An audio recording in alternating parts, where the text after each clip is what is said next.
Bismillahir Rahmanir Rahim. Assalamu alaikum, dear participants. Welcome to this session of our Islam Study Circle. The Quranic verse that we are going to discuss today is verse 136 from Surah Ma'idah, which is the fourth surah.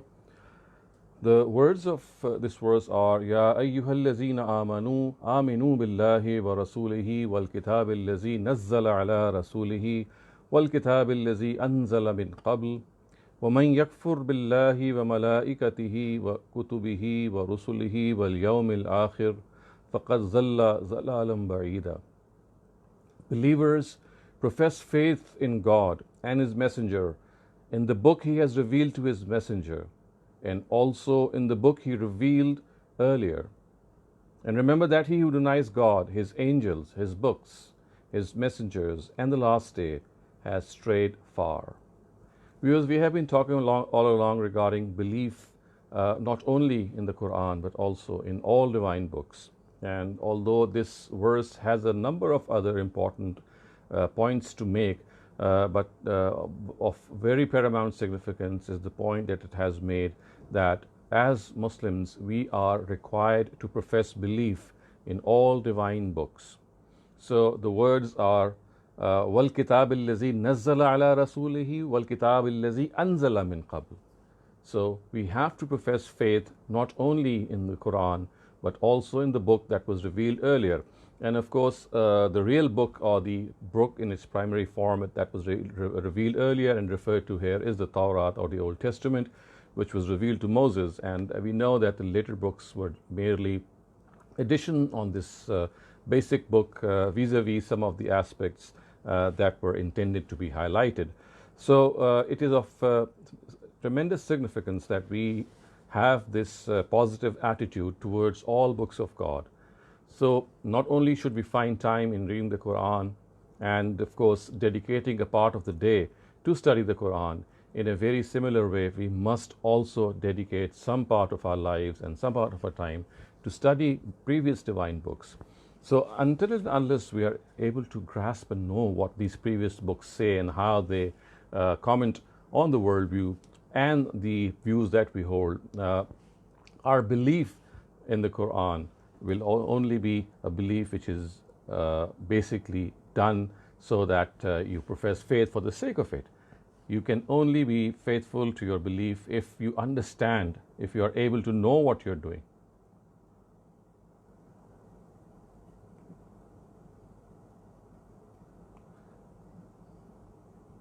It seems that there is a problem. If I hope that you are being able to hear us.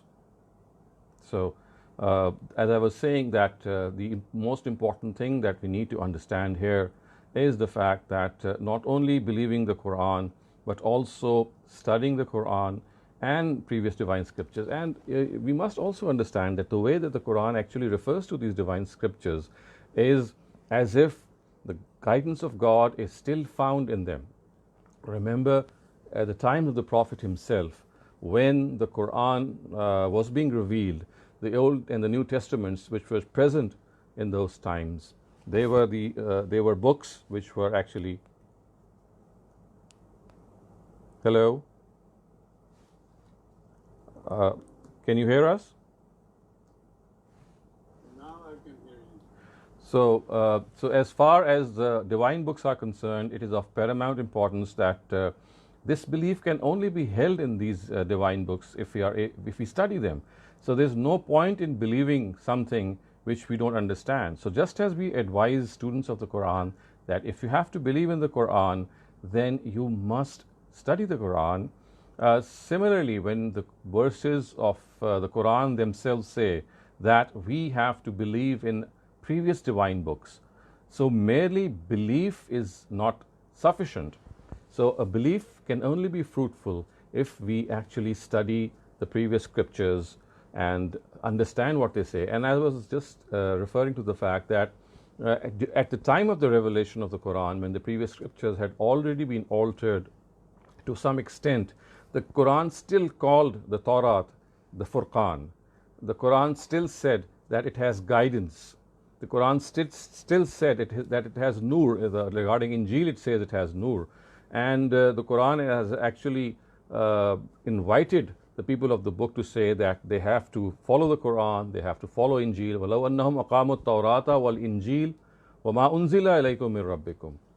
So if they had believed not only in the previous books like the Torah and the Injil, and also amongst the book that was being revealed. So this is what the message of the Quran is. And conversely, as Muslims, we must understand that there are so many instances in which the Quran has referred to the previous scriptures, and this reference is primarily to initiate this conversation and to bring us in this proper mindset that if we have to talk to the people of the book, then this can only be through their own scriptures. So the Quran says if the people of the book only follow their own scriptures and what is revealed to them in the form of the Quran, it would be sufficient for them. It would guide them. So it is like telling the people of the book that they need to just follow their own scripture. If they follow their own scripture, they'll not haggle in this regard. They'll not fall prey to any misconception. So therefore, as I always continue to say, and one of the reasons that we study verses of the Bible in this Islam study session is that we are able to communicate to our audience and to our readers that the Quran itself has told us that we have to believe in the books of God. And of course, it's pointless to believe in a book of God if you don't understand it, if you don't read it. And then there is such similarity, and there is such beautifully laid out content in these books that you can clearly see and clearly understand that this message has come from none other than the being who has revealed the Quran. So it is absolutely befitting to keep a selection of the Bible or even the whole Bible by your bedside and pick it up and read it through whenever you are able to. And when you study how Jesus spoke and how Moses spoke and how David and Solomon and Abraham and Noah spoke, and the way their messages are recorded in the Bible, it's such an uncanny resemblance between all of them that it's like it's unintentionally and almost as if it has come so naturally from our own heart that we realize that whatever the Quran is saying is so similar to what these old scriptures say. So as I said, that people often ask that what exactly then is the need of the Quran if all the scriptures are telling the same guidance, they are providing the same guidance. So why is it that the Quran was revealed at all? Because apparently the Torah and the Injil have enough guidance for the sake of salvation in the hereafter. The issue here is that although the Torah and the Injil, they are primarily available and they can contain a lot of original guidance, but at times, because of the fact that all of them are translations, we do not have the original language of the previous scriptures. So therefore, at times, things which were meant to clarify have become part of the text, and things which were of the nature of interpretation of an exegete became part of the text. And because we don't have the original text, there is no means to judge how that translation is faithful to its original or not. So the edge which the Quran has is that it is preserved in its original language. It is preserved in the language in which it was revealed and in the same form, and hence we know even if a translator errs, we can always compare it to the original and refer and therefore make a judgment whether it is right or wrong. This facility is not available in the case of the previous scriptures, and hence this is something that is lacking there. But as I said, if these scriptures are read in the light of the Quran, and if certain corrections are made by the Quran, they are accepted, we will find that a very vast percentage of the content of these previous scriptures is still faithful, it still very closely reflects the original guidance. So with these words, we go on to the next part of our study circle, and this is the hadith of the day. This hadith has been taken by is taken from the Jami Sahih of Abu Huraira of Muslim, and is reported by Abu Huraira. So it says عن أبي هريرة أنه سمع رسول الله صلى الله عليه وسلم يقول Inna sharra an-nasi zul wajhain allazi ya'ti ha'ula'i biwajhin wa ha'ula'i biwajhin. So as you can see that this hadith is something which is so important vis-a-vis some of the guidance which which often escapes us, and that the Almighty wants and the Prophet wants us to warn against, that is that we must not have double standards. We must not have two faces. In other words, we should be the same person inside out. It should not be that we pose to be a different person to one person and to be a different person to another people or another lot of people. We have to be consistent.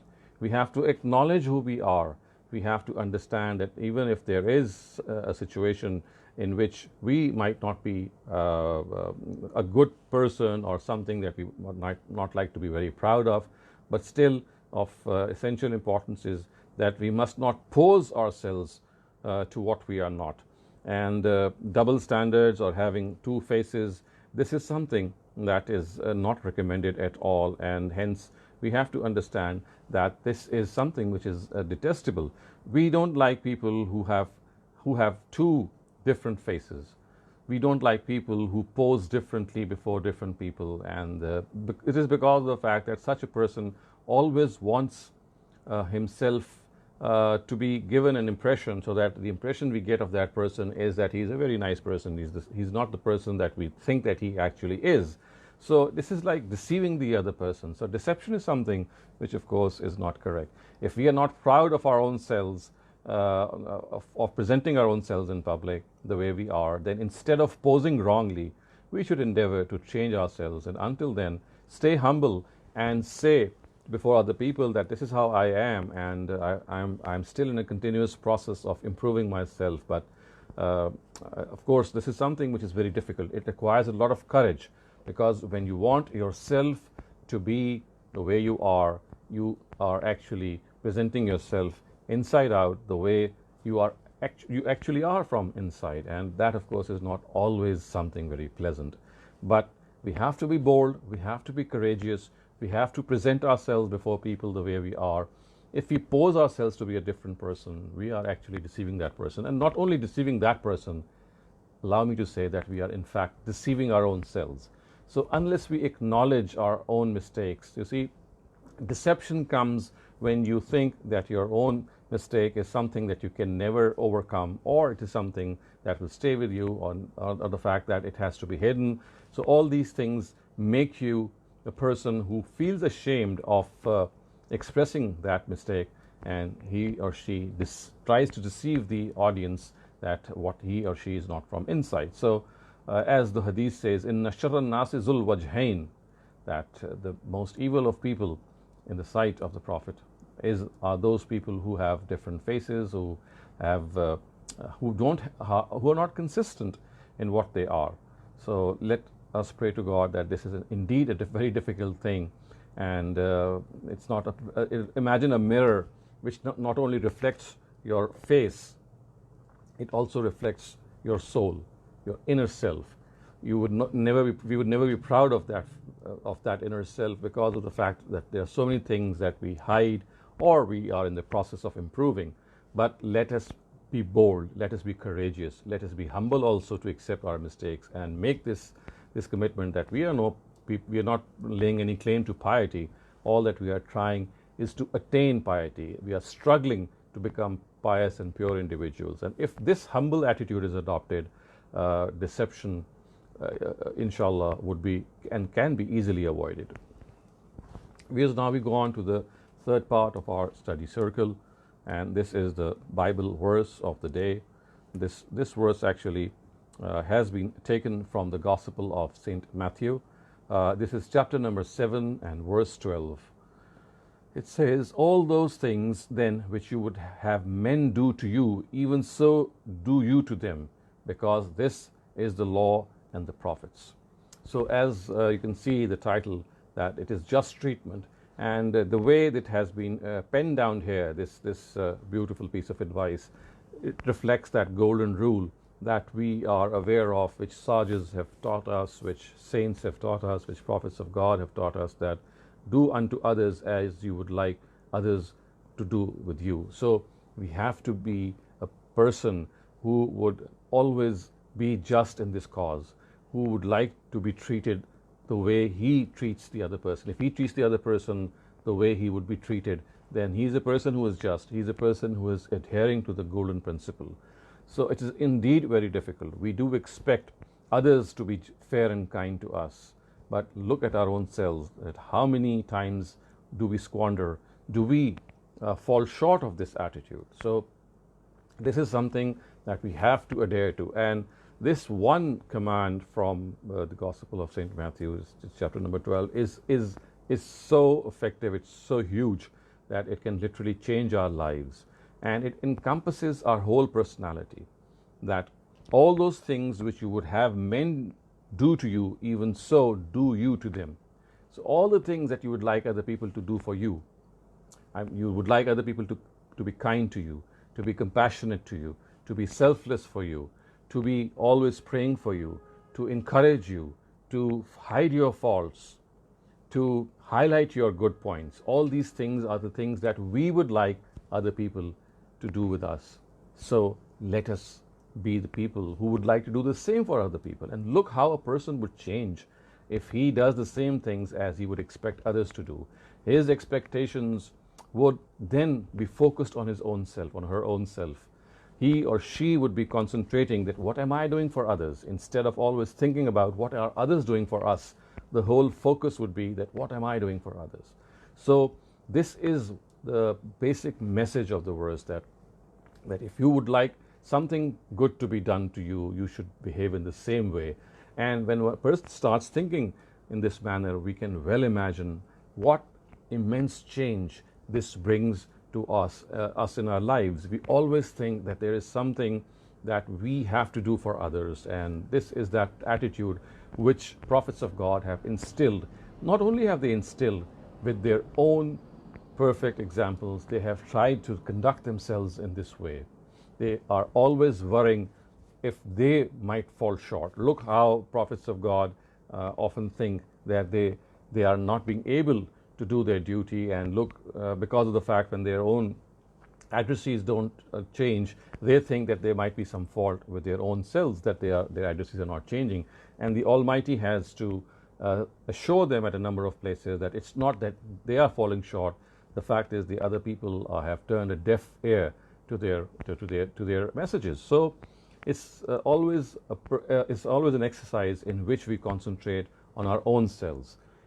We are always thinking that what can we do for others, and this makes a whole society a society of individuals who are always thinking of how they can benefit other people. And I can assure you that this is that tremendous change which we can see among the companions of the prophets of God.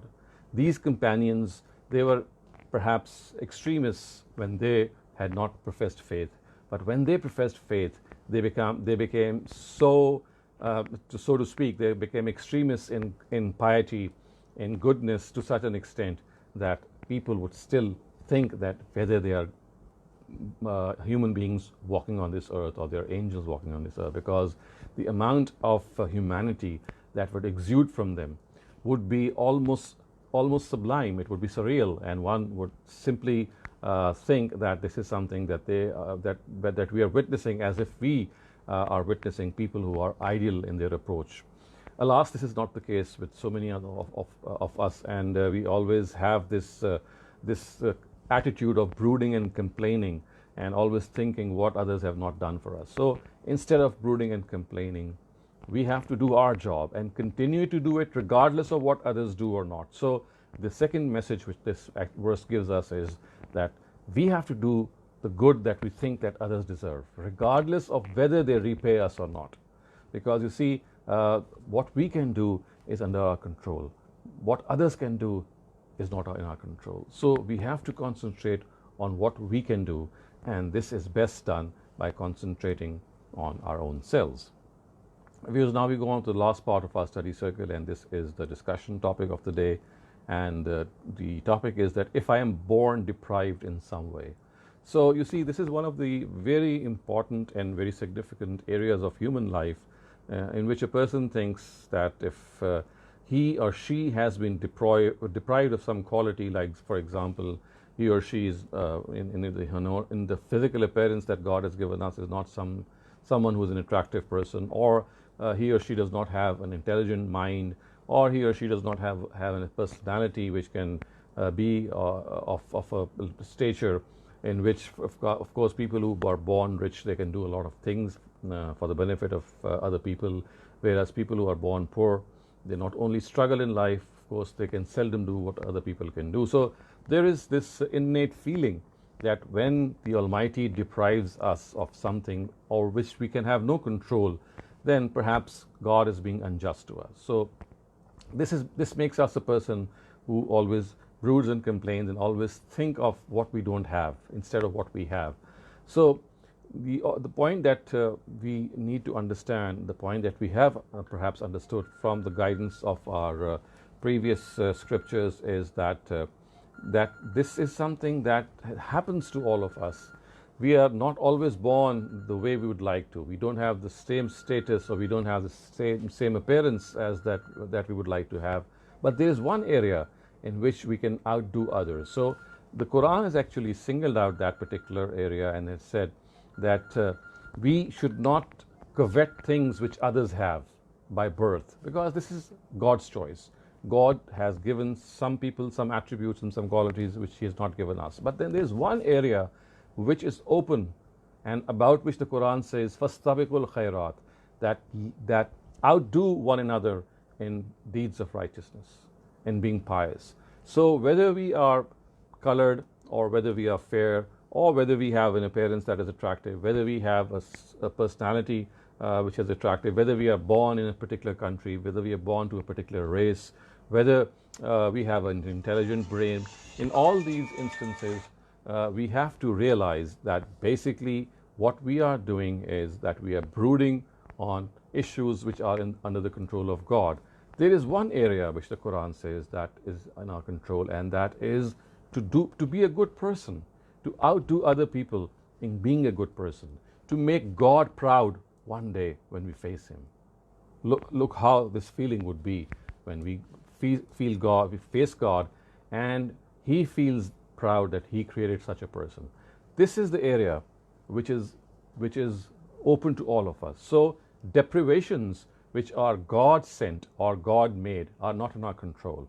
But to be a person who always follows the voice of his or her conscience, who always speaks the truth, who always tries to be kind to others, who in fact becomes selfless for others. This is in our control, whether we are rich or poor, whether we are tall or short, whether we are fair or colored, whether we have any deprivation, any sort of deprivation, whether we are born as individuals who have a very straightened life, who have a very, very tough life.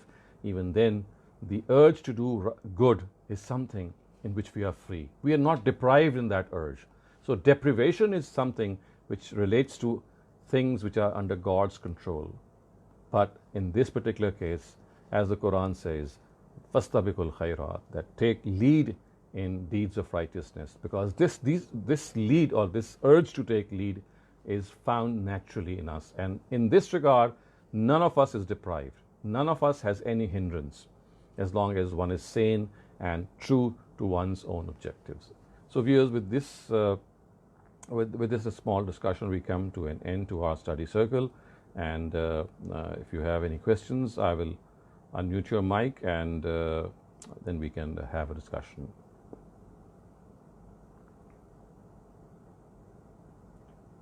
Doctor, in the start, the audio was not fixed, and there was some issues, so we were not able to see the first slide. Can you just display this first slide so that we have the reference? So the first slide relates to belief in all divine books. I think there was some connection issue or something that I had wrongly pressed, perhaps, which I later realized. So here's the first slide. It actually relates to verse 136 of Surah Nisa, and you can see that it is a very comprehensive verse. It is a very comprehensive verse and has a number of points that we can understand. But the point that I'd like to highlight here, and I did so, is that the fact that we have to profess faith in all the divine books. And when we say that we have to profess faith, it does not mean merely to say that I believe in the Old Testament. No, it means that just as we don't take a person who believes in something and has no understanding of that, it's something that we always shun. So in a similar way, if we have to believe in the previous scriptures, we have to have a knowledge of those scriptures. So that's a prerequisite of belief. And as I was just trying to point out that on a very similar note, when we study the previous scriptures in these Islam studies sessions, it is precisely for this purpose, that when we profess faith in the Torah and in Injil, it should not be a blind faith. It should not be a faith which does not know what we are doing. So we must have that knowledge of these previous scriptures. They are very important. They have a lot of wisdom. They have a lot of guidance still available, and there's no way in the world that they should be ignored. It would be a wrong policy. Unfortunately, Muslims have adopted this policy as a whole, and not only their scholars, their ulama, but also their common masses have very little to do with the Bible, which is a very unfortunate thing. It is a book of God, remember, and it is a book in which we are required to profess faith. So how can we have faith in something which we don't understand, we don't even know of? That was the point that I made in the first segment. With respect to this, is there any work done by the Al-Mawrid Institute that has reviewed the old books in the light of Quran and have, extracted the accepted part or the part which is aligned with Quran? So this effort has been made. I have tried in my own humble capacity to actually compile a book of anthology from the Bible, in which I have selected the 4 main prophets of the Old and New Testaments whose guidance has to some extent been preserved in the form of translation, and they are Moses, Jesus, Solomon, and David. So we have the Old Testament of Moses, we have the New Testament of Jesus, we have the Psalms of David, and we have the Proverbs of Solomon. So I have made a selection from all these 4 books primarily, and tried to make this selection in accordance with what the Quran has said. And it's sort of a revelation that when we read these biblical verses, it refreshes our faith much the way the Quran does. Can you share the reference for that? So it is called, you will find it at the Al-Mawrid website. It is called Selections from the Bible. This is the title of the book, and you can just, I think, go there, and it's available not only for reading, but also I think you can, if you order the book from our bookstore, you can even purchase it. Sure. Thank you.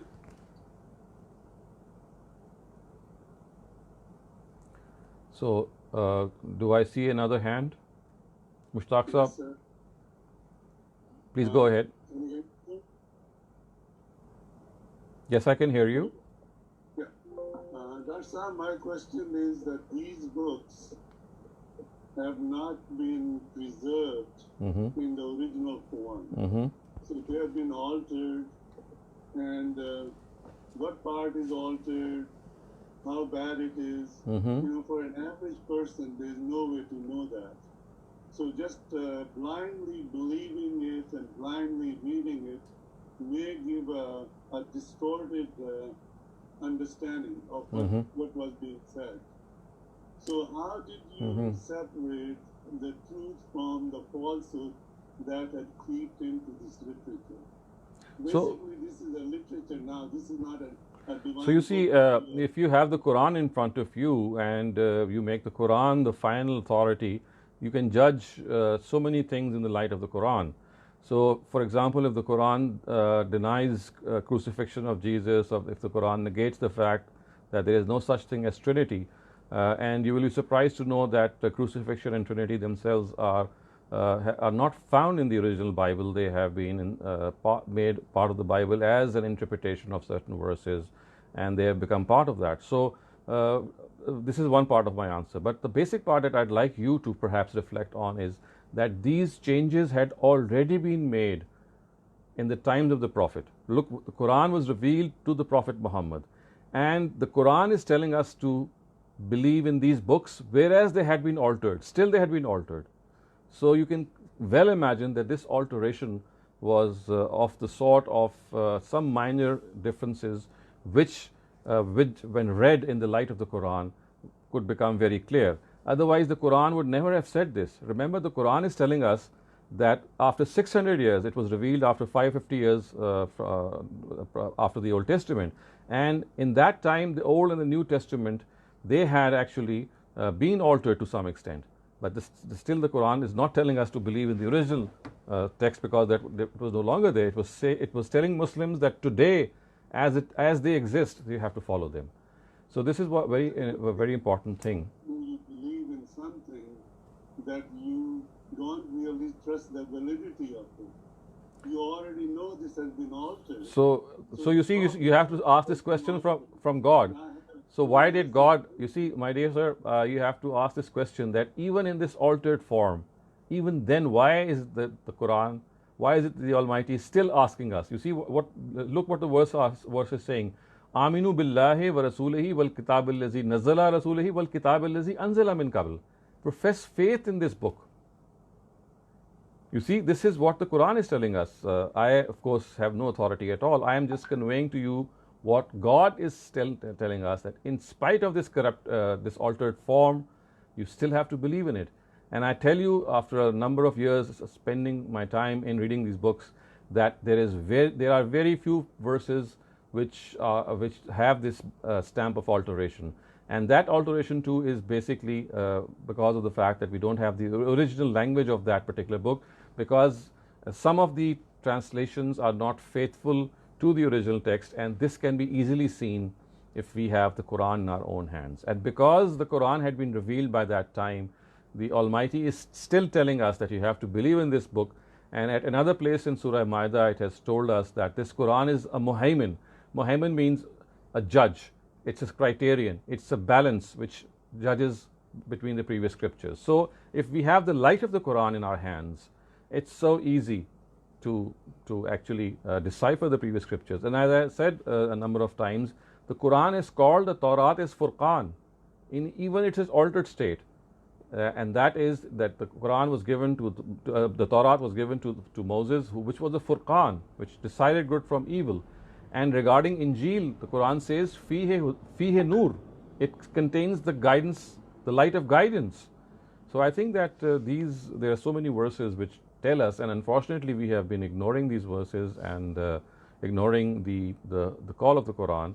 And I would request you to please once again revisit these age-old beliefs which, in my humble understanding, do not reflect what the Quran is saying.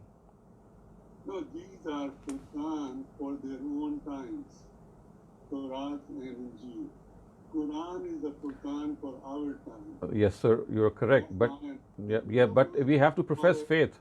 You see, when you have to profess faith in the guidance of these previous books, this can, how is it a blind faith that we need to profess in them? No, I understand what you're saying. My question is that Quran is the Quran for our times. From the time it came till eternity, Quran is the final word. Of course. There's no question, no Yes. argument about that. Yes, I agree with that. My question, sir, is, do most of the scholars, Islamic scholars, believe in what you are saying, that we still have Right. to believe in these previous books? We believe in it, but we know there are altered forms. So, we cannot follow. I think if you go back in history, barring some of our existing scholars, we know people who were well versed in the Bible. We know that some of our companions were very well versed in the Bible. We know that Imam Ibn Taymiyyah had a very vast knowledge of the Bible. Similarly, Imam Ibn Hazm. In recent times, we know that Imam Hamiduddin Farahi was a person who would keep the Bible on his bedside, and he actually wrote a commentary of the Bible. So this is a belief which has been shared by a vast majority of scholars. Unfortunately, today, because of this attitude that some of the scholars have adopted on the basis of a hadith, that hadith actually, as I said, have explained it elsewhere as well, that it is not an authentic hadith.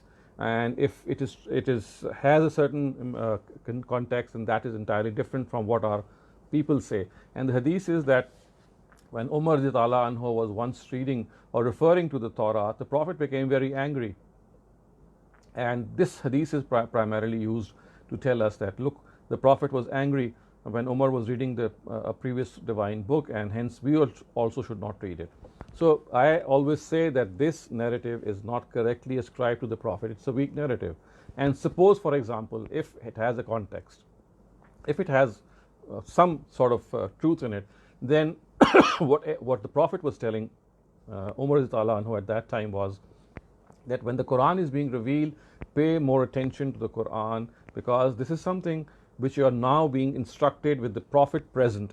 The previous scriptures can always be read. You have all the time in the world to do so. So if there is any explanation of that narrative, in spite of the fact that it's not correctly ascribed to the Prophet, is that the Prophet had not scolded Umar because he was reading merely because he was reading the Torah, but because he was telling him that this is not the right time. When I am here and I'm trying to explain the Quran and the Quran is being revealed to me, pay more attention. I think all of us would have said the same thing. But the Prophet was not discarding the Old Testament or the previous books. All he was saying, if this narrative is still considered to be correctly ascribed to the Prophet, is that he was telling him to be more attentive and focused when the Quran is being revealed. No, I agree with you. As a student of science, when you read a subject, you read the previous history of that subject. So previous versions are good to know, but the latest one would have the complete understanding of what is known up till now. So you follow that. Right. So I have no argument about reading it, but you can't just blindly trust it, because you know that further analysis have proved this to be wrong or something else. You see, when you are reading the Quran and you're reading the Bible also, you can trust the Bible, because you see there are very few places in which it has that altered text.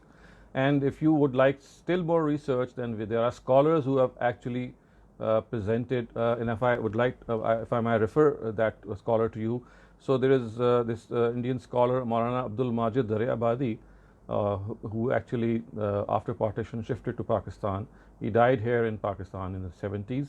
He has written a 4-volume English commentary on the Quran, in which he has cited most parts of the Bible whenever there is a Quranic verse and a biblical verse which cross-match each other.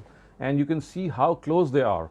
They are just a couple of 4 or 5 instances in which we have these alterations, and they can be counted on our fingertips. As I said, one of them is crucifixion, another is the prediction of the last prophet, still another is the issue of Trinity, and you can count a couple of others as well.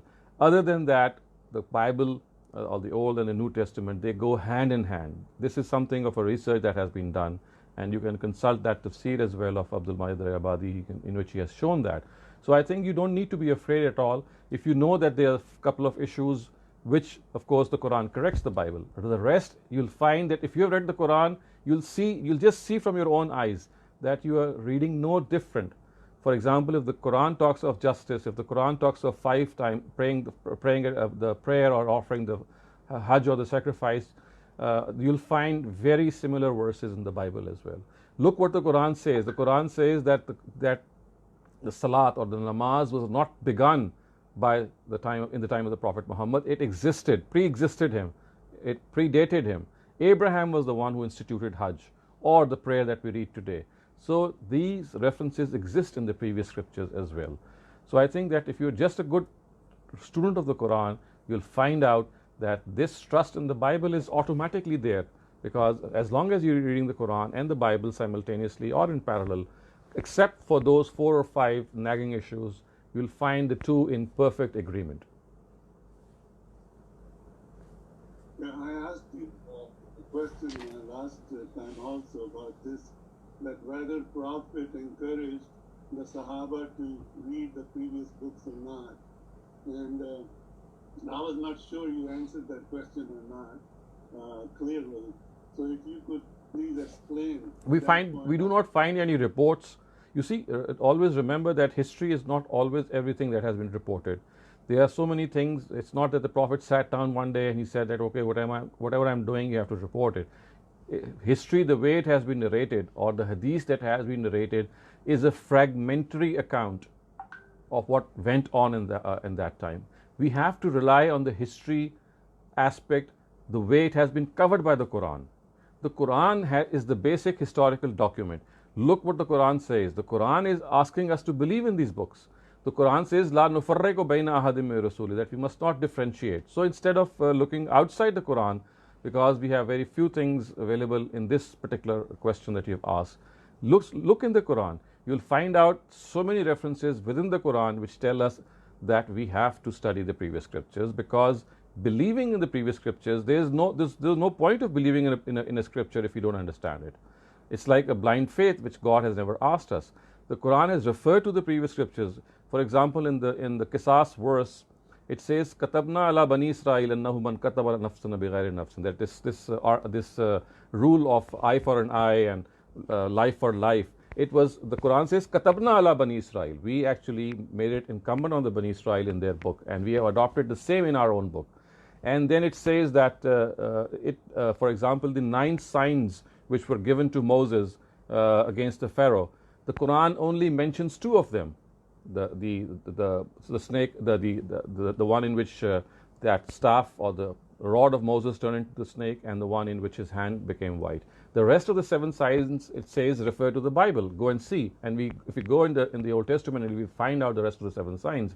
And then there are so many other references. I think that if you would just concentrate on the Quran, you'll find that the Almighty is not only encouraging the companions, it is actually asking them to do so. Not only the companions, but the Prophet himself.